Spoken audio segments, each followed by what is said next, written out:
Bonsoir et bienvenue sur Méridien Zéro, une émission de RBN France. Nous sommes le dimanche 2 mai, il est 23h. Ce soir, nous traiterons de l'éducation. Quelle éducation pour aujourd'hui? Une éducation nationale, une éducation privée, une éducation religieuse, ou encore une éducation à l'ancienne, une éducation ouverte, parentale, communautaire. Bref, pour aborder ce sujet, ce vaste sujet, je dirais, qu'est l'éducation, nous avons autour de la table ce soir Jean-Louis Roumégas avec nous. Bonsoir Jean-Louis. Bonsoir. Donc Jean-Louis Roumégas, tu es professeur à Paris banlieue Nord et tu as déjà quelques années derrière toi. Oui, globalement j'ai une dizaine d'années d'ancienneté dans ce milieu-là. Sachant que, de fait, j'ai un point de vue qui est particulier, puisque une des caractéristiques du monde enseignant et du monde éducatif actuellement, c'est son éclatement. Et donc, forcément, ce que je dirais ne reflète que ce que je vis. D'accord. Même si je peux évidemment avoir un certain nombre d'idées et de points de vue plus généraux, malgré tout, ça donne un angle et un éclairage qui est particulier. D'accord. Très bien, merci. Avec nous avons également Eugène Crampon. Bonsoir. Bonsoir Eugène. Donc Eugène, tu m'accompagneras pour mener cette émission et nous aurons l'occasion de débattre à la fois avec Jean-Louis sur l'éducation nationale et plus largement avec toi sur les problématiques relatives à l'éducation de nos enfants finalement. Oui, tout à fait, d'autant que nous, si nous ne travaillons pas dans le corps enseignant, nous sommes pères de famille, nombreuses, et les tranches d'âge de nos enfants vont de la maternelle au collège, donc on a une appréciation un petit peu fine de ce qui se passe actuellement au sein de l'éducation nationale, et nous en débattrons avec Jean-Louis Roumégas. Nous avons beaucoup de questions à lui poser ce soir. Voilà, absolument. Alors, l'actualité brûlante du monde de l'éducation nationale, finalement, ces dernières semaines, j'ai noté un certain nombre de faits divers qui va de l'incivilité, comme on dit aujourd'hui, pour faire du politiquement correct. Ne me jette pas la pierre, Eugène. Qui va également jusqu'aux choses beaucoup plus dramatiques que nous connaissons aujourd'hui, avec, par exemple, le suicide d'un professeur de 55 ans qui met fin à ses jours sur son lieu de travail. C'est quand même une symbolique énorme et qui mérite en tous les cas réflexion. Donc, des faits divers, des incivilités, des problèmes de violence, notés également au travers du rapport Civis dont j'ai brièvement pris connaissance, rapport avec des chiffres assez éloquents faits par le ministère de l'Éducation nationale sur 2008-2009. On parlera peut-être un petit peu plus longuement tout à l'heure. En tous les cas, tout ça nous amène à dire qu'aujourd'hui, force est de constater que l'école n'est plus un sanctuaire. Non, clairement. Elle n'est plus un sanctuaire et elle ne l'est plus depuis un bout de temps. Simplement, c'est vrai que ça se manifeste de façon plus criante depuis quelques années. Alors, on peut le dater ? Alors là, c'est une belle colle, Eugène. Vous avez 10 ans d'expérience, tout à l'heure vous nous l'avez dit, mais je suppose que vous discutez avec vos collègues plus anciens. À partir de quel moment, de quelle époque qu'ils ont commencé à ressentir un réel malaise? Eh ben là justement, c'est une colle, parce qu'en fait, une des caractéristiques quand même de la banlieue nord est le renouvellement des enseignants. Ce qui fait que je suis sans doute un des plus anciens. Je suis un des plus anciens. Alors, il reste en effet quelques vieux enseignants, mais qui devraient partir à la retraite d'ici 2 ou 3 ans. Et en général, s'ils sont restés en fait dans ces établissements-là, c'est soit parce que ce sont des enseignants à l'ancienne, c'est-à-dire des gens, on aura l'occasion d'y revenir, des gens qui, sans avoir la vocation, on est sur un mot très très fort et vraiment à connotation religieuse, mais qui en tout cas avaient un sens en fait de leur investissement et de leur mission qui était particulièrement forte. Ou alors des gens qui ont attendu, en gros, qui ont laissé dérouler la carrière et qui sont arrivés là, et donc qui finalement sont peu concernés par les affres du métier. Et donc finalement, je serais incapable de répondre à ta question. C'est-à-dire, globalement, moi, de mon point de vue à moi, je pense que ça remonte peut-être à une quinzaine d'années. C'est-à-dire que ça nous amène, en fait, au début des années 90. D'accord. Avec l'explosion de l'immigration ? Entre autres. entre autres, mais pas seulement, parce que finalement, on aura l'occasion d'y revenir, l'immigration pose plus un problème de sens à l'éducation, à l'enseignement, et en l'occurrence à l'éducation nationale, plus un problème de sens finalement qu'un problème de violence ponctuelle ou de façon permanente. Et pour ça, on peut prendre un exemple, les 2 petites bombes incendiaires qui ont été lancées dans la cour d'un collège de la banlieue de Calais il y a 15 jours. C'est un établissement où le niveau d'immigration est de 1%. Les parents, les enfants en fait d'origine étrangère représentent 1%. Donc, on peut y rajouter sans doute les enfants français d'origine immigrée. Là, on n'arrive pas à plus sans doute de 10 ou 15% de la population de ce collège. Et pourtant, malgré tout, il y a des problèmes à la fois sociaux et des problèmes de violence. Donc, l'immigration, en fait, de mon point de vue, pose plus un problème sur à quoi ça sert d'enseigner et en fait à quoi ça sert d'enseigner certaines choses qui nous semblent importantes, en particulier sur le plan culturel. Certaines matières comme l'histoire, voilà, tout à fait, exactement, les lettres. Voilà. Plus qu'un problème de violence. Mais ce qui est sûr, c'est qu'en effet, oui, depuis les années 90, je pense que l'école n'est plus un sanctuaire. Alors, un problème de niveau peut-être. Vous avez des élèves de 15. Vous parliez tout à l'heure de vieux professeurs. Est-ce que vous avez des vieux élèves aussi, c'est-à-dire des jeunes sauvageons de 14 ans encore en CP et en CE1 si on voulait caricaturer les choses. Moi je sais pas parce que je suis dans le secondaire, donc c'est vrai que c'est... Donc ils ont déjà 25 ans. Voilà, tout à fait. Eh oui, ils ont 25 ans au lycée. En tous les cas, ce qui est sûr, c'est que tout ça nous amène à un constat qui est celui d'une crise de confiance, je dirais crise de confiance dans l'enseignement finalement, crise de confiance dans les enseignants, mais également tout ça à mettre en rapport avec une crise sociétale. Au fond des choses, nous avons la notion d'éducation qui mérite qu'on s'y intéresse, parce que est-ce que c'est l'éducation nationale qui doit éduquer nos enfants, ou est-ce que on n'a pas loupé quelque chose, notamment au sein de la cellule familiale, où finalement le devoir d'éducation du père et de la mère a été galvaudé, voire a disparu. Eugène ? Oui, pour compléter ce que dit le camarade Gérard, est-ce que d'abord c'est la mission d'un État d'éduquer les enfants ? Est-ce que c'est pas dans un régime totalitaire qu'on éduque les enfants ? Est-ce que la fonction de l'école, c'est pas d'abord plutôt de les instruire ? L'éducation étant réservée à la sphère familiale. Qu'est-ce que vous en pensez, vous qui vivez au contact des enfants tous les jours ? Au regard du public qu'on a, le rôle éducatif est réel. Évidemment, ça pose un problème, parce qu'en effet, ça pose des questions sur le rôle des parents, sur en effet des modèles familiaux qui ont été importés. Et c'est en ce sens-là, si vous voulez, que j'ai un point de vue très particulier, dans la mesure où, en effet, je suis dans un milieu où, sur par exemple 5 ou 6 classes de 25, 30, 35 élèves, je vais en avoir les 2/3 où je n'ai pas un enfant d'origine européenne. Bon. Je suppose que un collègue qui serait même en banlieue, dans une banlieue où globalement la population est d'origine, d'origine européenne en particulier, et il reste des villes, je pense à Calais par exemple, on en a parlé, au Havre, il reste des villes ouvrières dans lesquelles les établissements de banlieue en fait reçoivent encore un public qui est d'origine européenne.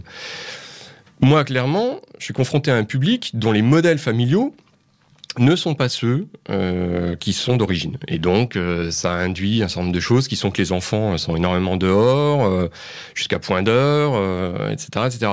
Et donc, à ce moment-là, en effet, l'éducation nationale, de fait, remplit un rôle éducatif. Mais évidemment, je suis d'accord avec toi, c'est un rôle, en fait, sur lequel on peut se poser des questions. Est-ce qu'en effet, le ministère de l'Éducation nationale doit-il suppléer à la carence d'un certain nombre d'institutions, en l'occurrence, en effet, la carence familiale. Bon. De mon point de vue, et en ça je te rejoins, je pense qu'en effet, la principale mission d'un enseignement national, ça serait en effet l'instruction. Et ce n'est pas l'éducation d'un certain nombre de comportements qui sont ceux qui doivent normalement être transmis par la famille. À tes yeux, quels sont les fondamentaux d'une instruction populaire de qualité ? De mon point de vue, c'est clairement en fait sa polyvalence. C'est à un moment en fait un modèle qui est hérité du modèle de la Renaissance, de l'humanisme, qui était en fait une éducation complète.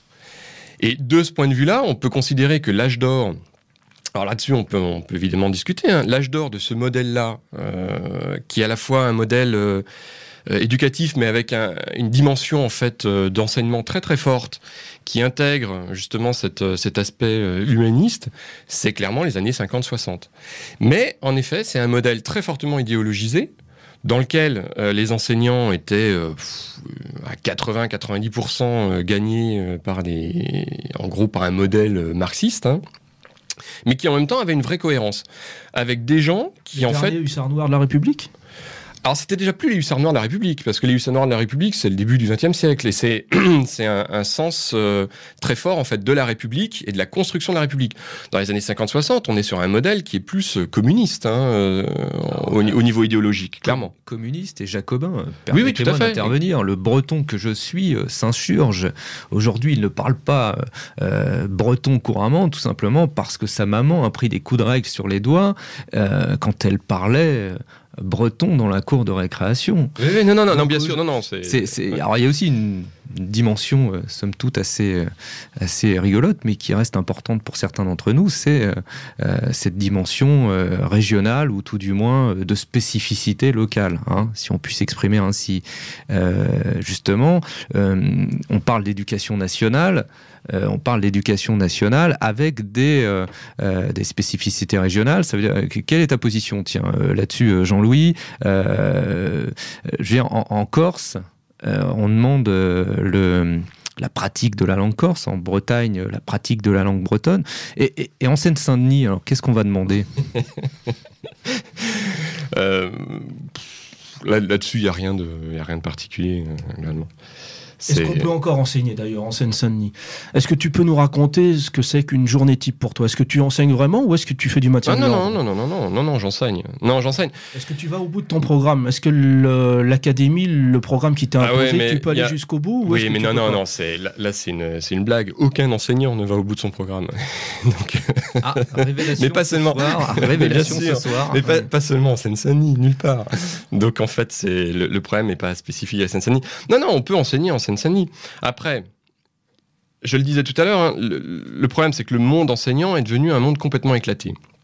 Et qu'en fait, les réalités divergent totalement selon le niveau considéré, primaire, secondaire, selon en fait l'échelon considéré, collège, lycée, au sein des lycées, lycée technique, lycée polyvalent, lycée professionnel. Et en fait, chaque enseignant pourrait donner de son métier une image qui serait complètement différente de celle du voisin. Donc moi, personnellement, à mon niveau, oui, j'enseigne. Et globalement, en fait, les soucis ne sont pas sur l'enseignement. Le souci principal, il est sur la valeur, en fait, de ce que je raconte, qui est finalement mis en contrepoint avec d'autres valeurs. Et de ce point de vue, je peux donner 2 exemples. Hein. Là, on est au mois de mai. 7 ou 8 fois dans l'année, j'ai des élèves qui seront venus me voir en me demandant « Monsieur, est-ce que vous croyez aux Illuminati ?» Pourquoi les Illuminati? Parce que les Illuminati, il y a des vidéos qui fonctionnent sur YouTube. Donc il faut rappeler, hein, pour les auditeurs qui ne connaîtraient pas, les Illuminati donc, sont une obédience maçonnique née en Bavière au XVIIIe siècle, si je ne me trompe, ouais. Qui s'est ensuite développée et qui est maintenant quand même assez forte dans le monde anglo-saxon, et en particulier aux États-Unis. Bon. Le fondateur, c'est Adam Weishaupt, si mes souvenirs sont bons. Oui, tout à fait. Et donc, les élèves, en fait, voient un certain nombre de choses sur Internet concernant cette question. Malgré tout, ils viennent demander à un référent, en l'occurrence un enseignant, qu'est-ce qu'il en pense, mais finalement, ce que je leur réponds ne change pas fondamentalement leur point de vue, qui est qu'en effet, il y a un grand complot mondial, etc., etc. Bon. Autre exemple, c'est par exemple les dinosaures. Monsieur, est-ce que vous croyez aux dinosaures? Je peux bien leur expliquer. Alors ça, l'année dernière, j'en ai pas eu. Cette année, j'en ai eu 2. Les dinosaures? Des élèves demandant si on croyait aux dinosaures. D'accord. Je peux bien leur répondre que c'est pas de l'ordre de la croyance, que c'est de l'ordre de la science, qu'on a des preuves, etc., etc. je vois bien leur petit air entendu à la fin de l'entretien que oui. Il n'a rien compris, ce professeur. Il n'a rien compris.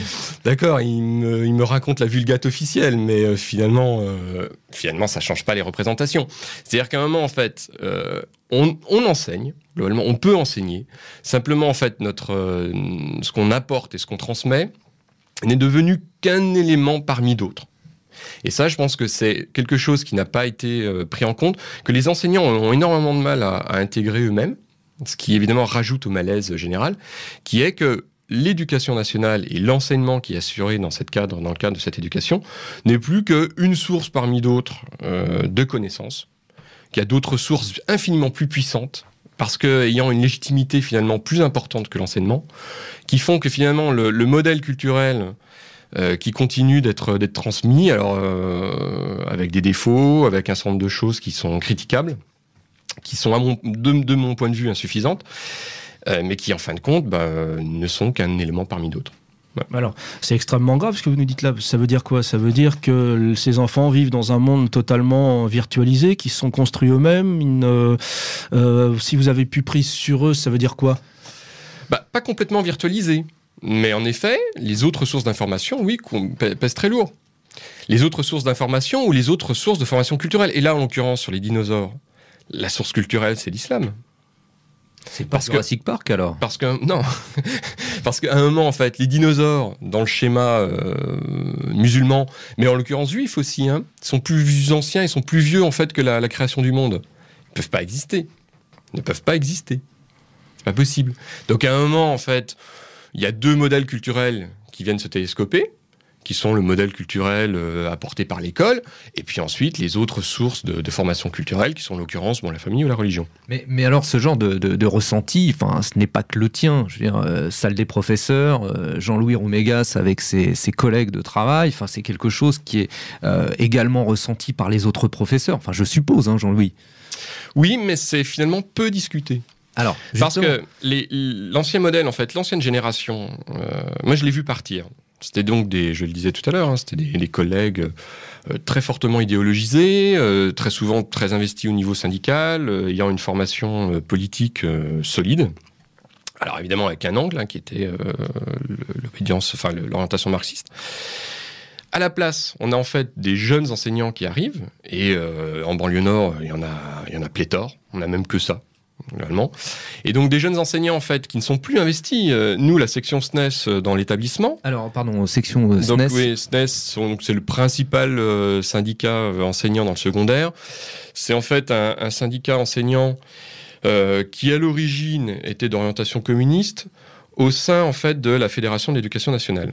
Et la Fédération de l'Éducation nationale donc a éclaté à la fin des années 80, début des années 90, entre une majorité communiste et une minorité socialiste.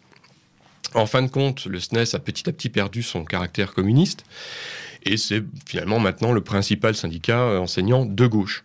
Et en même temps, on observe quelque chose qui est comparable à la police, ce qui se passe dans la police, c'est à un moment, c'est en fait un syndicat de service. C'est un syndicat auquel les enseignants vont adhérer parce que ça va leur... C'est pratique pour la carrière, absolument. Voilà, je voudrais être pour muté les dans mutations, voilà. tout à fait.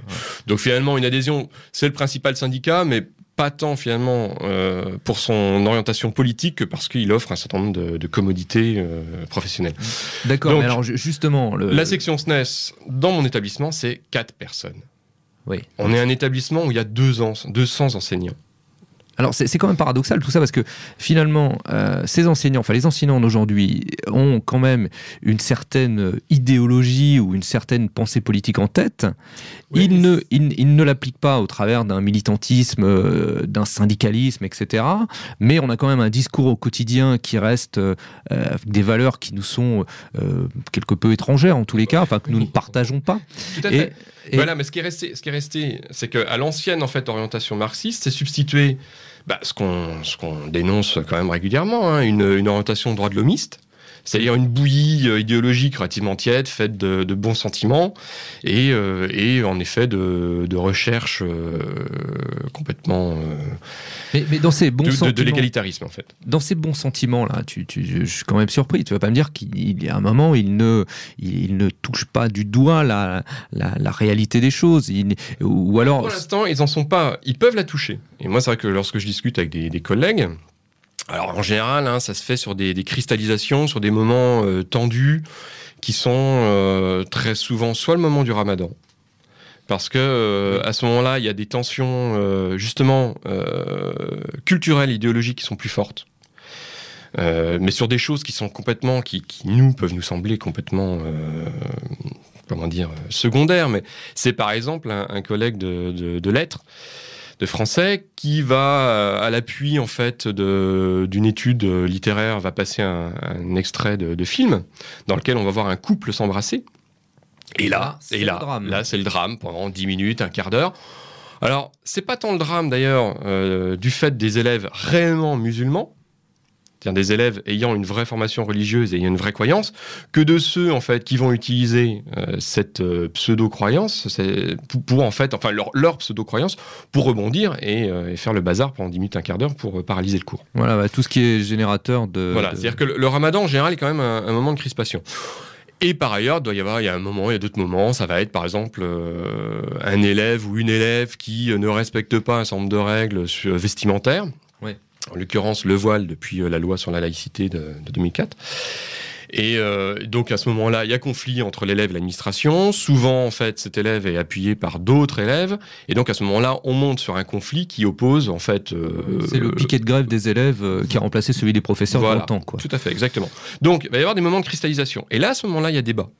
Mais les profs, et en particulier les jeunes profs, n'en sont pas, en fait, à franchir le pas, à un moment de pousser plus loin leur réflexion. Oui, en effet, ils sentent bien qu'il y a un souci, mais en même temps, c'est un petit peu je pourrais prendre un peu l'exemple de la chanson de Didier Super. Il y en a des biens. Ah oui, mais il y en a des biens. Voilà. Donc en fait, bien sûr, il y a cristallisation sur un certain nombre de problèmes, bien sûr, on sent bien qu'il y a des choses qui ne vont pas, mais en même temps, on va trouver moult exemples qui vont montrer que, ah mais non, regardez, il y en a qui font des efforts et il y en a qui s'intègrent. D'accord. Donc ce qui veut dire que de toute façon, il n'y a pas de remontée d'informations. Je voulais en venir aux politiques gouvernementales, aux multiples réformes derrière, etc. C'est-à-dire qu'à un moment, on continue de faire des réformes, parce que d'abord en France, on est un pays où on aime bien faire des réformes, Et ça n'aboutit pas parce que finalement, la réalité du terrain n'est pas non plus remontée jusqu'aux sphères dirigeantes, ou alors c'est remonté et elles choisissent un chemin autre que celui qui semble être la solution en tous les cas. Alors, parce que je voulais venir à la politique gouvernementale là. On parlait avant l'émission de diminution de budget. Enfin, c'est ce vers quoi s'orientent les réformes. Alors moi, ce qui m'interpelle, excuse-moi Eugène, je te coupe, mais je voulais juste finir, c'est que j'étais faire un tour sur le site de l'Éducation nationale, j'ai pris les chiffres, et là, effectivement, j'ai... Comment dire ? Ticket ? Oui, ça doit être ça, j'ai dû ticker. J'ai vu 12,5 millions d'élèves, j'ai vu un personnel à hauteur de 1,05 million, et là j'ai fait un ratio, je me suis dit 1 pour 12, c'est terrible. Alors attention, dans ce 1,05 million, sont compris les administratifs. C'est-à-dire un vol... Dans l'armée rouge aussi, il y avait des administratifs. Oui. Et pourtant, dans l'éducation nationale, il y en a plus que dans l'armée rouge. Oui. Mais les administratifs, c'est-à-dire qu'en fait, au niveau du nombre enseignants, on est en dessous.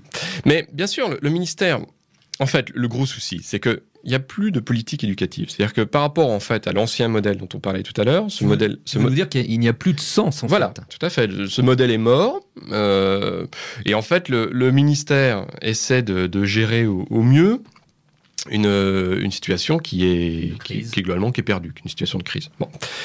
Et il essaie de la gérer avec un impératif également, qui est qu'en effet ce ministère est pléthorique, qu'il faut évidemment réduire son poids au niveau du budget, tout en maintenant les apparences. Et donc, en fait, on essaie de trouver des demi-mesures. Mais demi-mesures qui, finalement, aggravent la communautarisation. Je vais vous prendre un exemple concret. Il y a jusqu'à encore une bonne dizaine d'années, il y avait le statut des surveillants. Alors, c'était un statut qui était, c'est vrai, relativement confortable. Les pions. Voilà, ce qu'on appelait les pions. Statut qui était confortable pour leurs bénéficiaires, puisque globalement, c'était des contrats de 14 ou 28 heures, payés plus que le SMIC, lorsqu'on était à 28 heures. Ce qui permettait, en fait, à ces personnes de faire leurs études, de continuer leurs études tout en travaillant. Il y avait donc un fichier des surveillants, et ensuite, ces surveillants étaient répartis dans les établissements par le rectorat. Ce statut a été supprimé. Il coûtait trop cher, le ministère voulait sa peau. Il a eu la peau des surveillants, mais donc les surveillants ont été remplacés par autre chose, en l'occurrence les auxiliaires d'éducation. Ces auxiliaires d'éducation travaillent 35 heures, payés 35 heures. Autant dire qu'ils ne peuvent pas faire, c'est quasiment impossible de faire des études à côté, sauf de faire éventuellement les cours du soir, mais la plupart d'entre eux ne le font pas. Et donc, en fait, on est passé d'un recrutement qui était finalement académique à un recrutement qui est local. Oui. Parce que pour 35 heures, payer 35 heures, c'est globalement des gens qui vont... Et c'est des contrats, c'est du CDD, qui est globalement signé par le chef d'établissement. Donc, on a un recrutement local de gens qui, du coup, en fait, connaissent parfaitement le public avec lequel ils vont évoluer, puisque globalement, ils passent leur journée avec. Ils ont quelques années de plus. Et donc, en fait, ils ne leur disent rien. Et donc, finalement, nous, dans notre établissement, il y en a 10, des auxiliaires d'éducation. Réellement, à travailler, à faire les choses qu'il faut. En particulier, l'aspect disciplinaire. Il y en a combien ? Il y en a quoi ? 2 ? Oui, allez, 3 maximum. Ouais, 2 dans le meilleur des cas, oui. Voilà. Et les 6 ou 7 autres, ils disent rien, ils ne font rien. Ils sont là, ils passent... Bon, si, ils vont jouer. On a fait rentrer les grands frères dans le sanctuaire ? Oui, globalement, oui. Mais pas sous l'appellation grand frère. Par contre, simplement de fait, on en arrive là. Et donc, c'est vrai, bien sûr, sur le papier, le ministère peut afficher des résultats, un niveau d'encadrement qui est très très fort. Oui, voilà, effectivement, quand je fais le rapport 1 pour 12, bon, je me doute bien, mais c'était pour interpeller, parce qu'il y a quelque chose de vrai derrière, et surtout si tu mets ça en relation avec les dépenses. Avec les dépenses, là, ça bat des records. J'ai trouvé sur le site. C'est le premier budget de la nation. Absolument, 129 milliards d'euros. Oui, non, c'est tu peux répéter le chiffre parce que c'est quand même des chiffres qui donnent le vertige. 129,7 milliards d'euros de dépenses annuelles, n'est-ce pas ? Ce qui nous fait, sur 66 300 établissements scolaires, ça nous donne un coût à l'éducation. Alors, en plus, c'est le coût de l'éducation nationale, finalement. C'est pas un coût à l'éducation. Nuance extrêmement importante. J'ai relevé sur ce site les chiffres de 2020 € par habitant. Voilà ce que coûte l'éducation nationale à chaque Français. Rajouté à ça, le ratio par élève est de 7100 €. C'est le rapport 2008-2009. 7100 €, ça m'amène à une autre question en rapport avec cette notion éducative, cette notion d'éducation ou d'instruction, comme on en débattait tout à l'heure.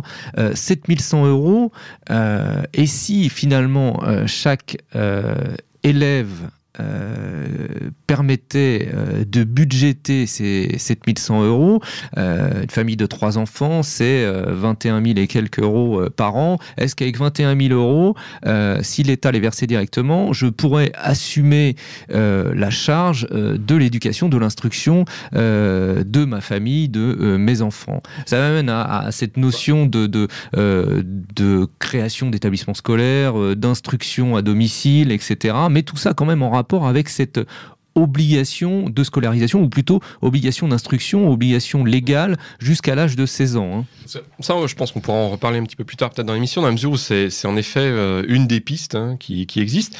D'accord. Et c'est par ailleurs une des revendications de ceux, si vous voulez, qui veulent sortir en fait du système éducatif actuellement. Je pense à par exemple des structures comme SOS Éducation ou d'autres. C'est-à-dire qu'à un moment, c'est quand même une revendication qui existe en effet depuis maintenant une bonne vingtaine d'années.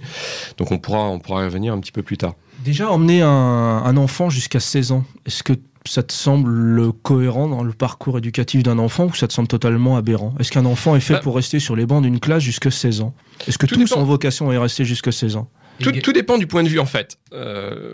C'est vrai qu'on a beaucoup glosé lorsque Jean-Pierre Chevènement avait évoqué 80% d'une tranche d'âge arrivant au bac. Ça a donné lieu à des débats sans fin. Ça correspondait en fait à un constat qui est que dans les grandes puissances économiques actuelles, l'aspect formation est fondamental. y compris en fait pour faire des métiers qui vont être des métiers de base. Des métiers techniques. Alors on a beaucoup glosé aussi sur les techniciens de surface, sur les balayeurs. Et en fait, une des crises du système est là aussi. C'est que, en effet, globalement, le modèle tel qu'il fonctionne actuellement vise en fait à prolonger le niveau de formation des élèves le plus tard possible. En gros, leur donner en effet un niveau qui est le niveau bac, que ce soit bac général, professionnel ou technologique. Et ça, en gros, actuellement, on est à 60% et quelques d'une tranche d'âge, sachant que par ailleurs, 10% en fait des élèves, c'est-à-dire si on passe sur un niveau humain, pas seulement des statistiques, c'est-à-dire à peu près plus de 120 000 élèves sortent chaque année sans rien. Sans rien du tout, sans même aucun diplôme, sans même le brevet ou un CAP. Oui, sachant qu'en plus, il y a ceux qui sortent avec quelque chose et qui n'ont pas les compétences requises pour assumer ce niveau. Tout à fait, parce qu'il y a constamment en fait un décalage en effet entre la formation assurée par l'éducation nationale et l'état réel des besoins du marché du travail. Mais globalement, c'est vrai que la France en fait s'est alignée, lorsque Jean-Pierre Chevènement a développé cette thématique, c'est le moment où la France en fait s'est alignée sur les autres grandes puissances européennes. Que ce soit la Grande-Bretagne, l'Allemagne ou autre, il y a un moment, on pousse en fait la formation le plus loin possible. Sauf que l'Allemagne, par an, c'est quasiment 1,5 million d'apprentis. La France, c'est quelques centaines de milliers seulement, avec une différence énorme sur le marché du travail. Tu as tout à fait raison. C'est-à-dire qu'en fait, le souci, il est là. C'est que on a poussé ça, mais en continuant en fait à maintenir une formation professionnelle très fortement dévalorisée. Alors ça, c'est le résultat à la fois en fait de la politique du monde enseignant, qui continue de privilégier quand même les formations intellectuelles et donc la formation générale, mais également en fait ça correspond à une vraie envie des familles, qui est que des études réussies, c'est des études générales, donc une seconde, une première, une terminale, un bac général, et ensuite une filière courte, alors BTS, IUT ou université. Là, ce que vous dites, c'est que les familles sont aussi responsables, à savoir qu'ils poussent leurs enfants. Pour eux, c'est une promotion sociale de voir leurs enfants aller plus loin dans les études, plutôt qu'avoir faire un apprentissage, rentrer sur une filière manuelle. Et en fait, c'est là, c'est un caractère un petit peu désespérant. C'est là, en fait, que l'expérience accumulée ne joue pour rien, puisque dans ces familles, on va pouvoir trouver, en fait, des aînés au niveau des fratries qui ont fait des études longues, qui n'ont pas de métier, qui ont un métier, mais qui n'ont pas d'emploi, parce que, globalement, ils ont une formation qui est complètement décalée par rapport au marché du travail. Malgré tout, la famille va continuer à pousser le deuxième ou le troisième ou le quatrième enfant à continuer dans les études générales. Et donc, en effet, ça c'est le gros problème de la France par rapport à d'autres pays, c'est qu'en fait, la formation professionnelle, telle qu'elle, en fait, son problème, c'est pas d'emmener les enfants jusqu'au bac, parce que maintenant les bacs professionnels existent, ils remplacent petit à petit les BEP. C'est en fait cet enseignement-là est très fortement dévalorisé. Et donc, de fait, en effet, il correspond à un public qui est un public à problème. Ce qui fait que ça pousse en fait les autres publics à ne pas y aller. Et nous-mêmes, les élèves, ce qui est quand même le comble. J'ai quand même des élèves qui sont, donc je le disais, j'ai quand même des classes où j'ai pas un enfant d'origine européenne. Les élèves vont me dire non monsieur, je veux pas aller en professionnel, il y a que des Arabes. Oui, c'est pas mal, c'est effectivement assez fantastique. Mais l'élève disant ça étant lui-même en général. L'éducation nationale, la filière professionnelle, c'est la filière de l'échec ? Ah oui. C'est la relégation, ça reste la relégation. Juste un chiffre, Eugène. 338 000 apprentis sur l'année scolaire 2008-2009 pour 12 millions d'élèves. Voilà, alors, je vais vous donner un autre chiffre qui va vous amuser. Moi, je travaille pas dans l'éducation nationale, je travaille dans un service emploi. Il y a quelques années, un employeur cherchait à recruter un poissonnier. Ne le trouvant pas dans mes fichiers, je me suis donc adressé au syndicat professionnel des poissonniers de France et il m'a dit « Mais mon bon monsieur, vous savez combien j'ai d'élèves par an au niveau national ?» Et il dit « J'en ai entre 40 et 50 tous les ans au niveau français. » Il me dit « Quand vous avez retiré les Bretons et les Normands, vous voyez ce qui reste sur le marché du travail comme disponibilité de main-d'œuvre. » Un problème avec les Bretons et les Normands, Eugène A priori, aucun. Non, je préfère. Ça sent le poisson dans le studio. Ça sent le poisson dans le studio. Et pourtant, il n'y a pas de morue. C'est vrai. C'est vrai. Je vous remercie de ce commentaire fantastiquement intéressant, Eugène. Nous allons aborder la pause musicale avec un titre de Vai Victis sur l'album Hors la loi qui s'intitule Mon enfant. CD produit en son temps par Bleu Blanc Rock.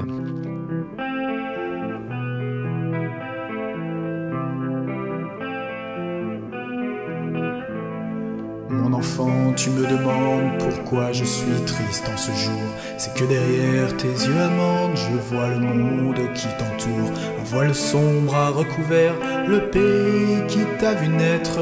On a passé la camisole à la liberté, cette folle.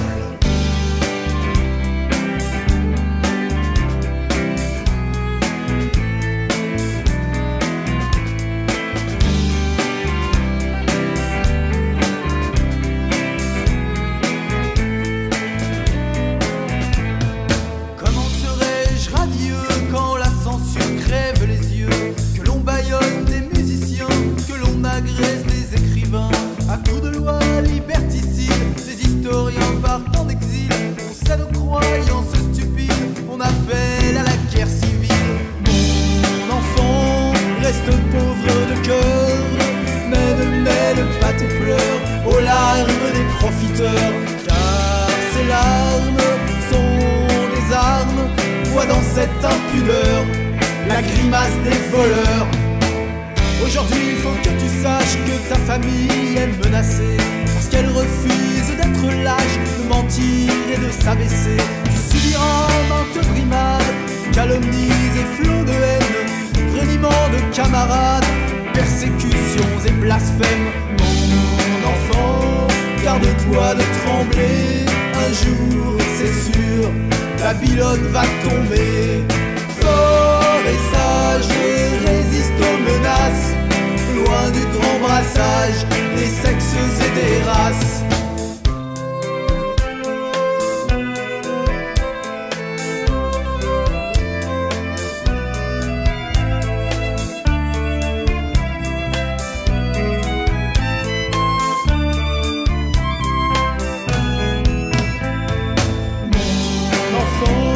Garde-toi de trembler, un jour, c'est sûr, Babylone va tomber.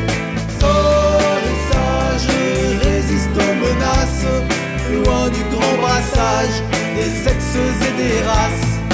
Hélas, malgré ton joli sourire, mon enfant, je ne peux t'offrir en ce jour la liberté.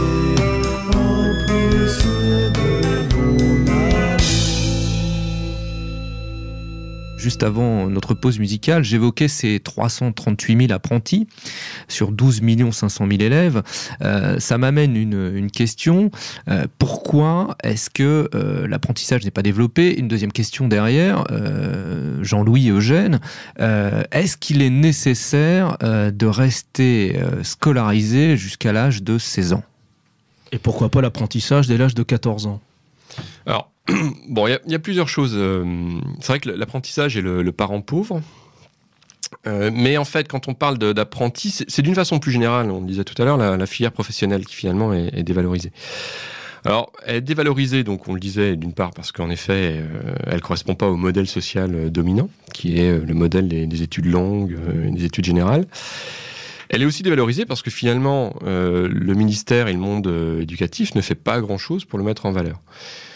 Deux exemples, un exemple en particulier. C'est un manque de moyens financiers ou c'est une volonté politique, philosophique? Il est clair que la filière professionnelle coûte cher parce qu'elle induit en fait des moyens techniques et un nombre d'élèves forcément moindre parce qu'en atelier on ne peut pas travailler avec des classes de 30. Qui font que le ratio en effet financier par élève est plus important. Et donc c'est vrai que c'est pas du tout l'intérêt du ministère de développer en fait une formation professionnelle de qualité, parce qu'à ce moment-là, ça voudrait dire en fait soit rajouter des moyens, soit faire des transferts de moyens qui provoqueraient la fronde d'autres secteurs éducatifs. Mais par exemple, là où on voit que c'est clairement pas une priorité, en banlieue nord, les élèves en seconde, par exemple, essaient de partir, mais au collège aussi, ils essaient de partir dès le début du mois de juin. Ils essaient de partir, quand je dis partir, c'est partir au bled, selon l'expression consacrée. Pourquoi? Parce qu'évidemment, les tarifs... tu mets pas du livre de conjugaison, là. Ouais, les tarifs aériens bravo. Les tarifs aériens sont plus faibles. Ça coûte moins cher de partir au Maghreb au début du mois de juin qu'au début de juillet. Donc, ils s'en vont. On pourrait se dire, après tout, tant pis pour eux, puisque l'orientation se fera dans le courant du mois de juin, et les inscriptions dans les établissements, en gros, début juillet. Et donc, tant pis pour ceux qui sont partis. Ah ben oui, mais c'est pas le point de vue du rectorat de l'Académie de Créteil, qui lui ensuite doit gérer des élèves jusqu'aux vacances de la Toussaint. Et donc qui, pour éviter en fait ces problèmes, a décidé d'avancer l'inscription dans le secteur professionnel à début mai, c'est-à-dire là, la semaine prochaine. C'est-à-dire qu'en fait, on a des élèves qui vont s'inscrire dans le secteur professionnel sans avoir travaillé leur orientation, sans savoir ce qu'ils feront l'année prochaine, qui à la limite, une fois inscrits, en fait, pourront s'arrêter de travailler sur mai et donc forcément juin. C'est-à-dire en fait quelque chose d'excessivement bâclé, parce que plutôt qu'en fait d'essayer de lutter contre le courant et de dire à un moment, de rappeler des règles qui sont que par exemple l'année scolaire se finit jusqu'à fin juin, et ben finalement non, on va dans le sens du courant, donc en fait on remonte l'inscription. Et donc en fait, je vois pas comment une filière peut être valorisée si à un moment elle est bâclée à ce point-là, du point de vue même de l'institution.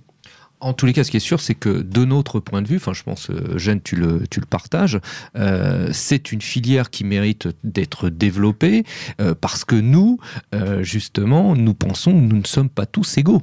Exact. Il y a une telle demande sur le marché du travail des filières manuelles. Moi, j'ai rencontré ces jours-ci des gens qui sont rentrés dans des écoles de compagnonnage. C'est vraiment l'aristocratie du travail manuel. Hein. C'est vraiment cette philosophie à laquelle il faudrait revenir un jour. Mais qu'est-ce qu'ils ont envie de faire, ces gosses ? Ils n'ont pas envie ils vont en apprentissage par défaut. Ils ont envie de quoi, finalement ? Ils ont envie de chanter, ils ont envie de faire de la communication, ils ont envie de quoi ? Ils veulent de l'argent, ils veulent pas travailler, qu'est-ce qu'ils veulent ? Ils ont déjà une information. C'est très courant de dire que finalement le système éducatif il profite surtout aux profs. Tout simplement parce que en fait il faut avoir, pour pouvoir se sortir de la jungle en fait de l'enseignement public, enfin et privé, de la formation de façon générale, il faut en fait avoir une connaissance d'une structure qui s'apparente à du maquis. C'est vraiment... Et donc, en fait, ces milieux-là, les milieux populaires, de façon générale, et alors là, c'est vraiment pas lié du tout à l'immigration, parce que globalement, les milieux populaires d'origine européenne sont dans la même détresse. Il y a une méconnaissance, en fait, du système d'orientation et du système de formation qui fait qu'ils se laissent porter. Et pour cause, puisque en plus, l'adage populaire étant « passe ton bac d'abord ». Oui, voilà. Non, mais c'est ça, donc ils se laissent porter, donc... L'objectif, en général, c'est un objectif à très court terme qui est de passer en fait dans la classe suivante, dans la classe supérieure. Et puis après, quand on est arrivé au bac, en effet, éventuellement de réfléchir à quelque chose qui est au-delà, qui est la formation supérieure ou en effet l'emploi. Mais donc, ils se laissent porter. C'est-à-dire qu'en fait, globalement, ça laisse des gens désemparés, un petit peu comme des bateaux ivres, qui en effet naviguent à vue en essayant de choisir au mieux. Alors, soit parce qu'ils ont entendu que telle filière était un peu meilleure qu'une autre, soit parce que ils ont autour d'eux, dans la famille, quelqu'un qui est passé par cette filière-là. Et là aussi, on est face à un vrai souci qui explique là aussi le désamour pour la filière professionnelle, qui, comme tu le disais, est fondamentalement lié à l'égalitarisme, bien sûr. Alors, c'est une question à laquelle je crois qu'il faut répondre. C'est la base de tout, l'égalitarisme. Je pense, moi, alors, à titre personnel, tu peux me voler dans les plumes si ce que je te dis te choque. Moi, je pense que l'éducation nationale est fondée depuis le début sur des valeurs qui sont fondamentalement de gauche ou d'extrême gauche, c'est-à-dire l'égalitarisme. L'égalitarisme, c'est-à-dire une mauvaise définition, une mauvaise vision de l'homme. Penser que tous les hommes sont égaux, interchangeables, qu'ils ont tous les mêmes capacités de travail, pour acquérir les connaissances, etc. Des choses qui ont été totalement remises en cause par la science ces dernières années, notamment par la génétique des populations.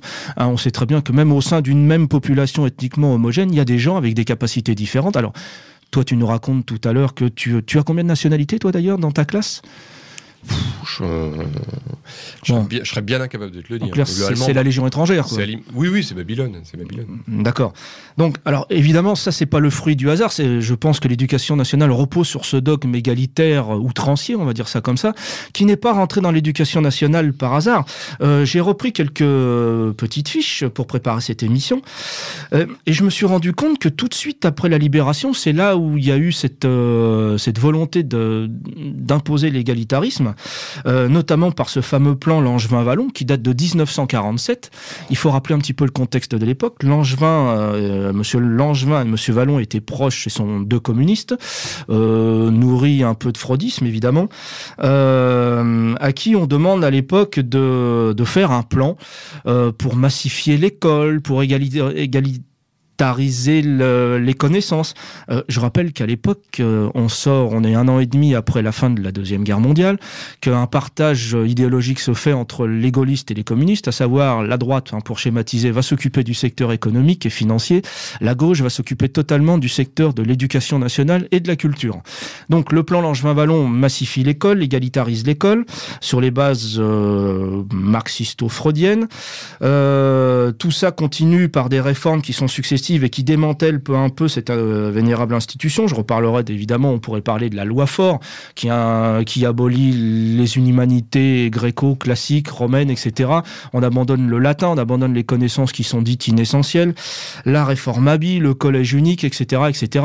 L'esprit de 68 aussi qui rentre dans l'école et qui désanctuarise l'école.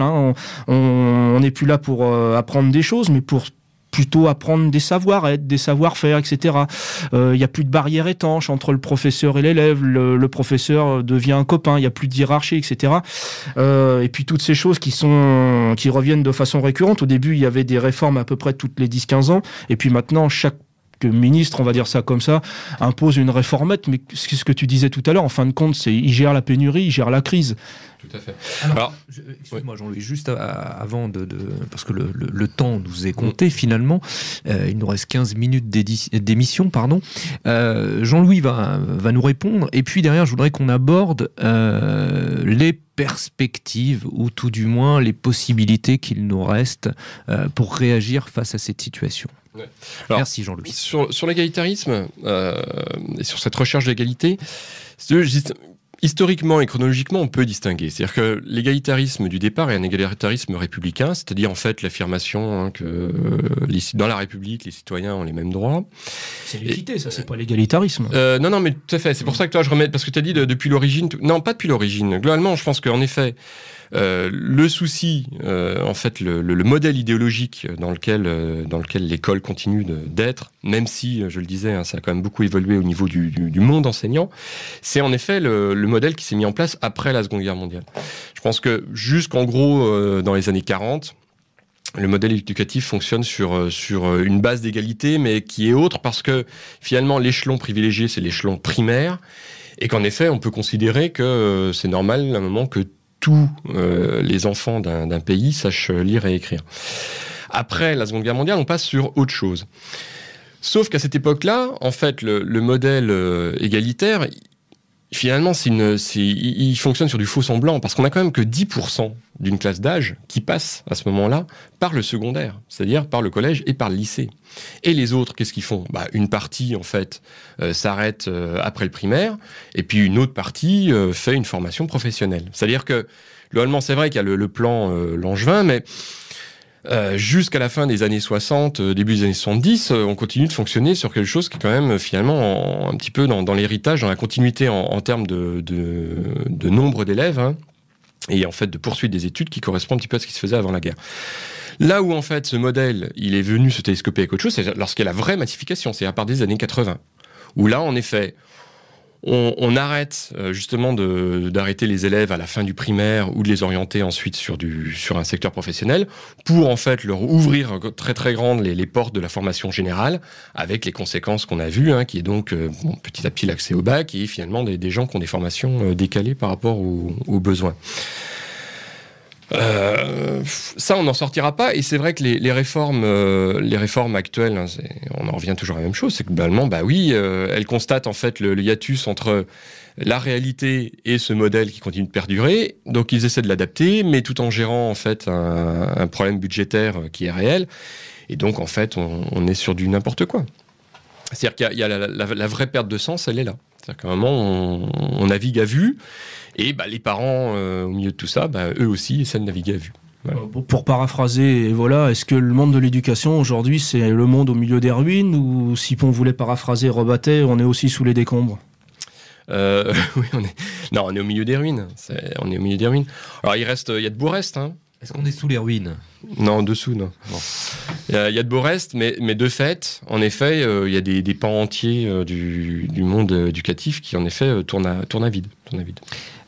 Alors justement derrière les perspectives que nous avons, parce que on a évoqué un certain nombre de choses, un certain nombre de faits, et puis Eugène parlait en début d'émission de notre condition nous-mêmes de parents d'élèves.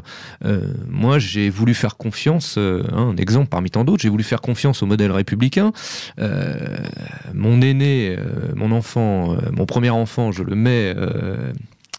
le confie à l'école républicaine et puis, eh bien, très rapidement, je l'ai mis dans le privé. Alors, quid de l'école privée ? Est-ce que c'est la panacée ? Est-ce que c'est un refuge ? Est-ce que finalement, à court terme, ce refuge va tenir face à la marée ? Est-ce que lui aussi ne va pas finir désanctuarisé ? Et puis, quelles sont les autres perspectives que nous avons ? École hors contrat, éducation à domicile, etc. De mon point de vue, alors actuellement, en effet, le privé sous contrat, donc pour rappeler un petit peu aux auditeurs, on a en gros 3 offres, qui sont donc l'offre de service public, l'offre privée sous contrat, c'est-à-dire des établissements qui ont donc signé un contrat avec le ministère de l'Éducation nationale. Et qui donc bénéficient des subventions. Qui donc bénéficient en partie de l'argent public, en particulier au niveau du traitement des enseignants, puisque les enseignants passent un concours qui est public et sont payés par le ministère de l'Éducation nationale. C'est-à-dire qu'à un moment après, ensuite, les cotisations payées par les parents dans le privé sous contrat servent aux frais de fonctionnement, etc. Ils ne servent pas en fait à la rémunération des enseignants. Et globalement, même si les chefs d'établissement ont un peu plus de marge en fait pour choisir leurs enseignants, globalement, c'est des gens qui ont un vrai statut, qui ont un statut de fonctionnaire. D'accord. Et il y a enfin le privé hors contrat, qui est là globalement des établissements qui ont une offre éducative, qui en général quand même sont des établissements confessionnels. Je pense en particulier des établissements soit musulmans, soit juifs, soit aussi quelques établissements privés, laïques, qui en fait vont offrir des modèles éducatifs hors normes. Où là, par exemple, oui, en effet, on va avoir le tutoiement entre les élèves et les enseignants, etc. Bon, globalement, c'est un cadre qui, en France, est résiduel. Ça représente très, très peu d'établissements. L'essentiel du privé, à 95-98%, si je ne m'abuse, est dans du privé sous contrat, et essentiellement du privé sous contrat catholique, affiché catholique. Globalement, de mon point de vue, c'est un refuge actuel. C'est un refuge, en fait, qui, d'ici 5-10 ans, sera touché à peu près par les mêmes soucis. Alors, bien sûr, ils seront atténués parce que le cadre social, et en particulier le fait que les parents payent pour cette éducation, font que, de fait, les établissements sont préservés des cas sociaux les plus lourds, on va dire. Mais ça ne change rien sur la perte de sens de l'éducation et de l'enseignement. Parce que sur le plan culturel, par exemple, le public qui va dans le privé est de plus en plus, globalement, un public d'origine immigrée. Absolument. Donc, et d'origine immigrée, très souvent avec de solides références religieuses, en particulier musulmanes. Simplement, les parents sont pas fous, ils entendent évoquer les problèmes ou ils ont connaissance en fait de la réputation de tel ou tel établissement public et ils vont y mettre leurs enfants dans un établissement privé sous contrat le plus proche. Mais globalement, on en revient toujours au même problème. Quel sens est-ce que ça a d'enseigner en fait, par exemple, l'histoire de nos ancêtres à des enfants dont les grands-parents, bien souvent, vivaient ailleurs et qui, globalement, ont des références culturelles qui n'ont rien à voir avec les nôtres. Ça ne veut pas dire qu'ils ne vont pas les acquérir, mais ça n'aura jamais du tout... Les républicains, on a tous des ancêtres gaulois, non ? Oui, bien sûr. Les 3 couleurs sont celles du drapeau, et c'est pas que celles du drapeau. Tout à fait. Donc, globalement, je pense qu'en effet, le privé sous contrat va rester un refuge, mais ça ne change rien sur le fait qu'eux aussi sont embarqués en fait, dans ce bateau ivre qui est vers où on va, qu'est-ce qu'on veut faire. Et alors, des palliatifs à tout ça, nos enfants donc livrés à eux-mêmes finalement au sein de cette éducation nationale, que pourrions-nous faire pour les instruire, les éduquer, etc. Est-ce que par exemple le scoutisme est un refuge où en tous les cas une certaine réponse ? Je pense que c'est un très très bon complément. L'école de la vie, dirions-nous ? Oui, mais plus que ça pour le coup, parce qu'en finalement le scoutisme va jouer un rôle éducatif Voilà, donc là on est bien dans l'éducation. Les alternatives, en fait, elles sont pas très nombreuses. Il y a d'une part une revendication politique, mais qui émane de milieux qui sont essentiellement libéraux. Je pense par exemple à l'association SOS Éducation. Ou des revendications qui étaient celles des milieux autour de Philippe de Villiers, qui globalement d'ailleurs rejoignent en fait le milieu qui est brassé par SOS Éducation, qui est comme principale revendication le chèque éducation, c'est-à-dire ce qu'on avait évoqué tout à l'heure, le fait que c'est les 7000 et quelques euros par enfant. Tout à fait, la somme consacrée par l'État à l'éducation, à l'enseignement des enfants, finalement, liberté serait donnée aux familles de prendre cet argent. Et que cet argent, alors évidemment contre preuve, mais que cet argent soit ensuite utilisé par les familles pour choisir en fait leur solution éducative. Pourquoi pas, mais simplement on arrive à ce moment-là à un fractionnement en fait, une fragmentation de l'offre enseignante, enfin d'enseignement public ou privé, qui je pense ne règle pas tous les problèmes. De toute façon, on a un problème de fond. Alors on l'a évoqué, on l'a abordé, mais il reste ce problème de fond. Donc là, on en est à des palliatifs. Je crois qu'on en est. Le problème de fond, c'est la responsabilité de la famille. Le scoutisme, c'est très bien, mais il faut voir aussi le fait que les familles aujourd'hui se désengagent totalement de l'éducation de leurs enfants. Justement, ils délèguent à l'éducation nationale le fait d'éduquer leurs propres enfants. Leurs enfants aujourd'hui, c'est un petit peu le culte de l'enfant roi. Il n'y a plus d'autorité parentale.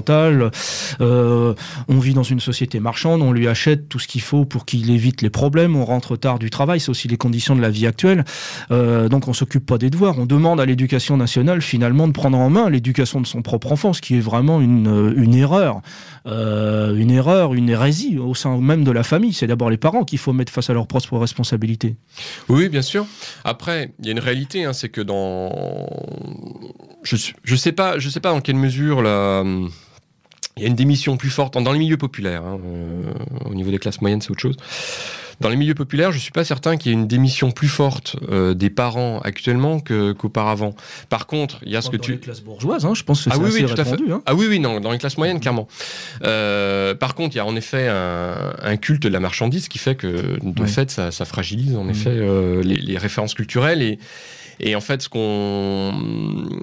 la valeur en fait de ce qui est appris par rapport à ce qui est possédé, clairement.